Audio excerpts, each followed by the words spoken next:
આ સારા ઇબ્રાહીમની પત્ની છે અને ગેરારમાં આવીને એવું કહે છે આ મારી બહેન છે.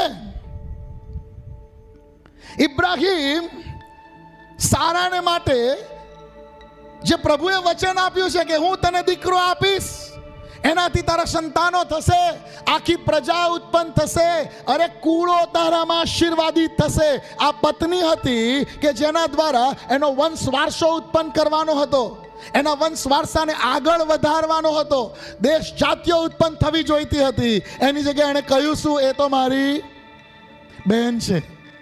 આ એ સ્ત્રી કે જેના દ્વારા એનો વંશ વારસો આગળ વધારવાનો હતો, એની જગ્યાએ એણે સારાને પોતાની સુરક્ષાની ઢાલ જેવી બનાવીને મૂકી કે હું એવું કહી દઈશ કે આ મારી બહેન છે તો એટલીસ્ટ મને તો લોકો મારી નહીં નાખે.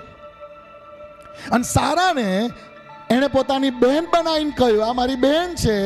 જાણે પોતાની સુરક્ષા બનાવીને કહ્યું કે જેના દ્વારા એનો વંશ આગળ વધારવો જોઈતો હતો, જેના દ્વારા દેવનું વચન પરિપૂર્ણ થવું જોઈતું હતું.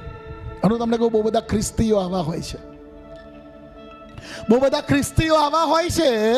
સુવાર્તા મળી છે એને પોતાની સુરક્ષા માટે રાખશે. જો ભાઈ મને તો મળી ગઈ, હું તો તારણ પામી ગયો, હું તો એકદમ સુરક્ષિત, હવે મારે કોઈ પ્રોબ્લેમ નહીં, હવે તો હું નરકમાં જવા નહીં, મારે તો સ્વર્ગની ટિકિટ કન્ફર્મ થઈ ગઈ.